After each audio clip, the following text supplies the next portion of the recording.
নমস্কার বন্ধুরা, তাপসী ব্লগ থেকে সবাইকে স্বাগতম। চলে এলাম আজকে একটা নতুন রেসিপি নিয়ে। রেসিপিটা শুরু থেকে শেষ অবধি দেখতে থাকো, পাশে থাকো।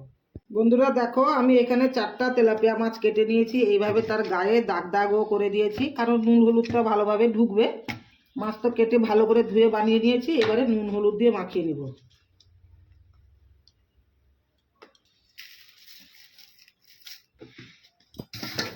ভালো করে মাখিয়ে নিচ্ছি।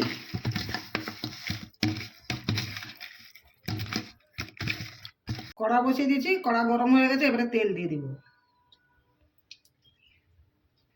তেল গরম হয়ে গেছে, এবারে মাছগুলো ভেজে নেব। আমাদের 4 জন 4 পিস নিয়েছি। মাছগুলো একটু উল্টে দিব।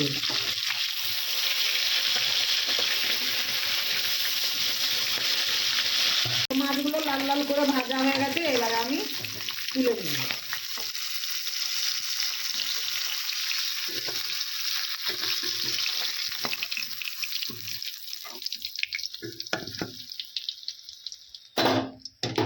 এইভাবে সব মাছগুলো ভেজে নেব।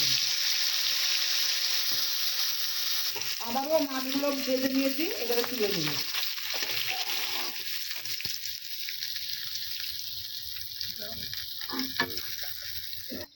কড়াতে আর একটু তেল দিয়ে দিব। তেল গরম হয়ে গেছে, কালো জিরা দিয়ে দিব। পেঁয়াজ আর কাঁচা লঙ্কা কেটে রেখেছিলাম দিয়ে দিচ্ছি।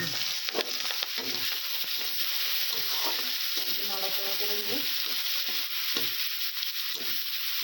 পেঁয়াজটা লাল হয়ে গেছে, এবারে কাশ্মীরি লঙ্কা গুঁড়ো দিয়ে দিব, হলুদ গুঁড়ো নেড়ে নিব ভালো করে। ধনে গুঁড়ো একটু দিয়ে দিচ্ছি, একটু জিরা গুঁড়ো দিয়ে দিচ্ছি। এবারে পেস্ট করে রেখেছিলাম একটুখানি সরষা দিয়েছি আর পোস্ত দিয়ে দিচ্ছি। এটা কষিয়ে দিব।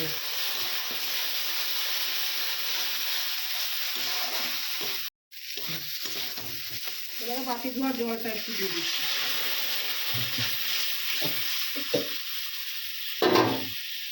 এবারে দিয়ে দিব লবণ। এবারে ঢাকা দিয়ে দেবো কিছুক্ষণ। ঢাকা খুলে দেখবো কত দূর হয়েছে দিয়ে দেবো। এবারে একটু চিনি দেব, লেবুর রস দিব। এই রেসিপিটা বন্ধুরা ঘরে বানিয়ে খাবে, খুব ভালো রেসিপি। লেবুর রসটা দিলে তরকারিটা খুব সুন্দর হয়। এবারে দিয়ে দিব ভেজে রাখা মাছ।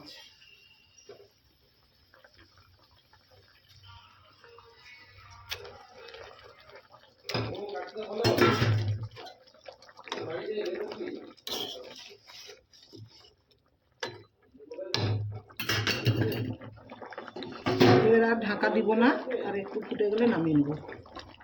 তরকারিটা হয়ে গেছে, এবার আমি ঢেলে নেব।